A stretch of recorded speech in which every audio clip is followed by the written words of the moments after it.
When a service consists of multiple disconnecting means, specific requirements apply regarding the grounding electrode conductor, or GEC, as detailed in the National Electrical Code, specifically Section 250.66c. This section addresses scenarios where the service equipment is divided into multiple disconnecting means, emphasizing the necessity of proper grounding at each point. According to NEC 250.66c, when the service consists of multiple disconnecting means, the grounding electrode conductor must be connected to the grounded conductor at the service entrance and to each disconnecting means rated 600 volts or less. This requirement ensures that each service switch has its own connection to the grounding electrode system. The primary reason for this requirement is to maintain a low impedance path to ground for fault current. In the event of a ground fault, this low impedance path facilitates the quick operation of overcurrent protective devices, such as circuit breakers or fuses, minimizing the duration and severity of the fault. This, in turn, reduces the risk of electrical shock, fire, and equipment damage. Consider a service that includes two separate disconnecting means. According to the code, you would need to connect the grounding electrode conductor to the grounded conductor at the service entrance, and also to each of the two disconnecting means as long as they are rated 600 volts or less. The size of the grounding electrode conductor is determined by NEC 250.66, which bases the conductor size on the size of the service entrance conductors. It's essential to accurately calculate the required size to ensure adequate grounding protection. To determine the appropriate size of the grounding electrode conductor, you need to follow the guidelines provided in NEC 250.66. This section references tables within the code that correlate the size of the service entrance conductors to the required size of the grounding electrode conductor. For example, if your service entrance conductors are sized at 500 kcmil copper, you would refer to table 250.66 to determine the minimum size of the grounding electrode conductor. The table provides different conductor sizes based on the material of the grounding electrode conductor, such as copper or aluminum. You would select the appropriate size that corresponds to your service entrance conductor size and the material you are using for the grounding electrode conductor. The connection of the grounding electrode conductor must comply with NEC 250.68, which outlines the requirements for grounding electrode connections. These connections must be made in a manner that ensures a permanent and reliable electrical connection. Approved methods include exothermic welding, listed pressure connectors, listed clamps, and other means recognized by the code. When connecting the grounding electrode conductor to the grounded conductor at the service entrance, it is common practice to use a grounding busbar or terminal block specifically designed for this purpose. This provides a convenient and organized point for making multiple grounding connections. When connecting the grounding electrode conductor to each disconnecting means, it is important to ensure that the connection is made within the disconnecting means enclosure. This helps to maintain the integrity of the grounding system and provides a readily accessible point for inspection and testing. The grounding electrode system to which the grounding electrode conductor is connected must comply with NEC 250.50. This section outlines the requirements for the various types of grounding electrodes that can be used, such as metal underground water pipes, concrete encased electrodes, ground rings, and rod and pipe electrodes. The selection of the appropriate grounding electrode system depends on factors such as soil conditions, local regulations, and the availability of suitable electrodes. It is important to carefully consider these factors to ensure that the grounding electrode system provides an effective path to ground. Where multiple grounding electrodes are present, they must be bonded together to form a unified grounding system. This bonding ensures that all grounding electrodes are at the same potential, minimizing the risk of voltage differences that could create hazardous conditions. The bonding conductors used to connect multiple grounding electrodes must be sized in accordance with NEC 250.66. It's important to note that the requirements for grounding electrode conductors can vary depending on the specific application and local regulations. It is always recommended to consult with a qualified electrical inspector or engineer to ensure compliance with all applicable codes and standards. Proper grounding is essential for electrical safety and the reliable operation of electrical equipment. By following the requirements outlined in NEC 250.66c and other relevant sections of the code, you can help to minimize the risk of electrical hazards and ensure a safe electrical installation. It's essential to understand the function of the grounded conductor, often referred to as the neutral, within the electrical system. The grounded conductor provides a return path for current under normal operating conditions. It is intentionally connected to ground at the service entrance to establish a reference point for voltage and to facilitate the operation of overcurrent protective devices during ground faults. The grounding electrode conductor, on the other hand, provides a connection between the grounded conductor and the grounding electrode system. This connection ensures that the entire electrical system is effectively grounded, providing a low impedance path for fault current and minimizing the risk of electrical shock. In the event of a ground fault, current will flow through the grounding electrode conductor back to the source, causing the overcurrent protective device to trip and de-energize the circuit. This rapid response is crucial for preventing electrical hazards and protecting equipment from damage. The grounding electrode conductor is typically made of copper or aluminum and must be protected from physical damage. It should be installed in a manner that minimizes the risk of corrosion and ensures a long-lasting, reliable connection. When installing the grounding electrode conductor, it is important to avoid sharp bends or kinks, as these can increase the impedance of the conductor and reduce its effectiveness. The conductor should be run in a straight and direct route as much as possible. The grounding electrode conductor must be securely fastened to the grounding electrode and to the grounded conductor at the service entrance and at each disconnecting means. This ensures that the connection remains intact and provides a reliable path to ground. Regular inspection and maintenance of the grounding electrode conductor and grounding electrode system are essential for ensuring continued effectiveness. Check for signs of corrosion, damage, or loose connections, and take corrective action as needed. In addition to the requirements for grounding electrode conductors, it's important to understand the requirements for equipment grounding conductors. Equipment grounding conductors provide a path to ground for non-current carrying metal parts of electrical equipment, such as enclosures, raceways, and motor frames.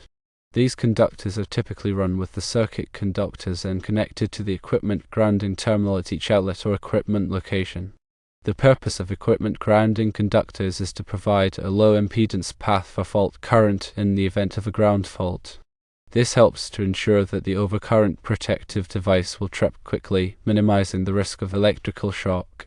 The size of the equipment grounding conductor is determined by NEC 250.122, which bases the conductor size on the rating of the overcurrent protective device protecting the circuit. It's essential to accurately calculate the required size to ensure adequate grounding protection. The equipment grounding conductor must be connected to the grounding electrode system at the service entrance. This connection ensures that all grounded and grounding conductors are at the same potential, minimizing the risk of voltage differences that could create hazardous conditions. In some cases, it may be necessary to install supplemental grounding electrodes to improve the effectiveness of the grounding system. This is particularly important in areas with poor soil conductivity or where there is a high risk of electrical noise. Supplemental grounding electrodes should be bonded to the main grounding electrode system to ensure that they are all at the same potential. When working with electrical systems, it is always important to follow safe work practices. This includes de-energizing circuits before working on them, using appropriate personal protective equipment, and following all applicable codes and standards. Electrical work can be dangerous, and it is important to take all necessary precautions to protect yourself and others from harm. If you are not qualified to perform electrical work, it is best to hire a licensed electrician to do the job. A qualified electrician has the knowledge, skills, and experience to perform electrical work safely and correctly. They can also ensure that the electrical system complies with all applicable codes and standards. Remember that electrical codes and regulations are constantly evolving. It is important to stay up to date on the latest changes to ensure that your electrical work is compliant and safe. The National Electrical Code is updated every 3 years, and it is important to review the latest edition to ensure that you are following the most current requirements. By understanding the requirements for grounding electrode conductors, equipment, grounding conductors, and other aspects of electrical grounding, you can help to ensure the safety and reliability of electrical systems. Always consult with a qualified electrical professional if you have any questions or concerns about electrical grounding. Understanding the concept of impedance is crucial in grasping the principles of grounding. Impedance is the total opposition to current flow in an alternating current circuit encompassing both resistance and reactance. Reactance is the opposition to current flow due to capacitance and inductance. A low impedance path to ground is essential for effective grounding because it allows fault current to flow quickly and easily back to the source, tripping the overcurrent protective device. A high impedance path, on the other hand, restricts the flow of fault current, which can delay the tripping of the overcurrent protective device and increase the risk of electrical shock and equipment damage. The impedance of the grounding electrode conductor and the grounding electrode system should be as low as possible to ensure effective grounding. This can be achieved by using appropriately sized conductors, minimizing the length of the conductors, and ensuring that all connections are clean and tight. The soil around the grounding electrode should also have low resistivity to facilitate the flow of fault current. Soil resistivity is a measure of how well the soil conducts electricity. Soils with high moisture content and high salt content tend to have lower resistivity than dry, sandy soils. In areas with high soil resistivity, it may be necessary to install multiple grounding electrodes or use soil enhancement techniques to improve the effectiveness of the grounding system. Soil enhancement techniques involve adding materials to the soil to reduce its resistivity. Common soil enhancement materials include bentonite clay, gypsum, and magnesium sulfate.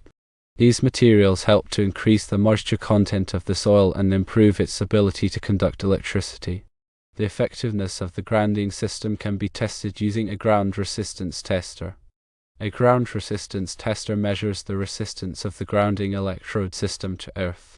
The measured resistance should be below a certain value, typically 25 ohms or less, to ensure that the grounding system is effective. If the measured resistance is too high, it may be necessary to improve the grounding system by adding additional grounding electrodes or using soil enhancement techniques. Regular testing of the grounding system is important to ensure that it remains effective over time. Soil conditions can change over time, and corrosion can degrade the grounding electrodes and conductors. Regular testing can help to identify potential problems before they become serious. In addition to the technical aspects of grounding, it's important to consider the human element. Electrical safety training is essential for all personnel who work with or around electrical equipment. Training should cover topics such as the hazards of electricity, safe work practices, and the proper use of personal protective equipment. Personnel should also be trained on how to identify and report electrical hazards. A strong safety culture is essential for preventing electrical accidents. A safety culture is a set of shared beliefs, values, and attitudes about safety. A strong safety culture encourages personnel to prioritize safety in all their activities and to speak up about potential hazards. Management commitment is essential for creating a strong safety culture. Management must demonstrate a commitment to safety by providing adequate resources for safety training and equipment, and by holding personnel accountable for following safe work practices. By combining technical expertise with a strong safety culture, you can create a safe and reliable electrical environment.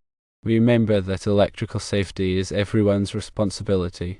By working together, we can prevent electrical accidents and protect ourselves and others from harm.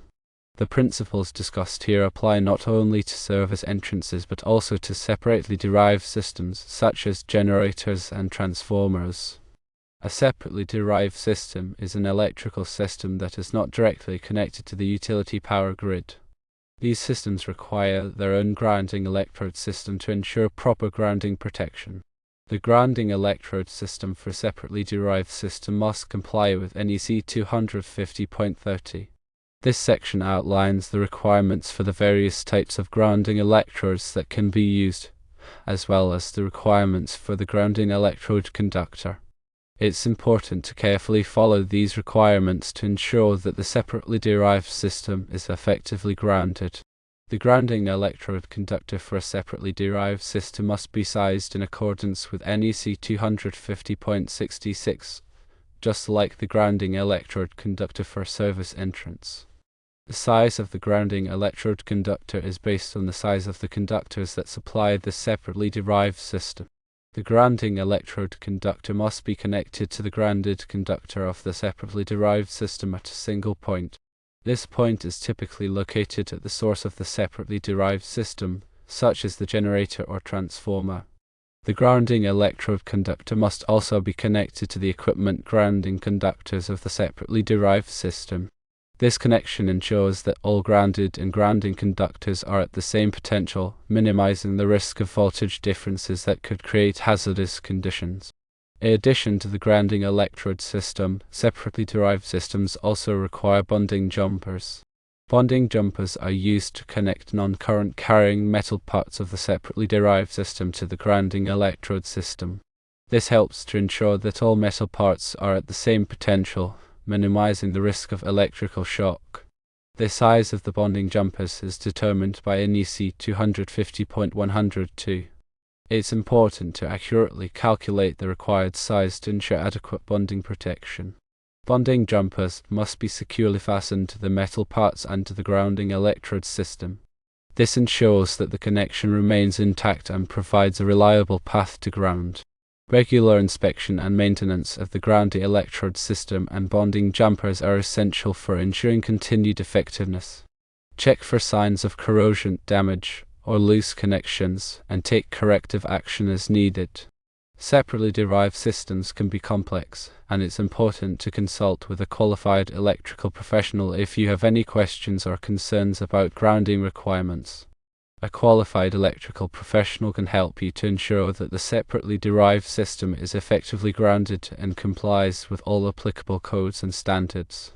Remember that proper grounding is essential for electrical safety and the reliable operation of electrical equipment.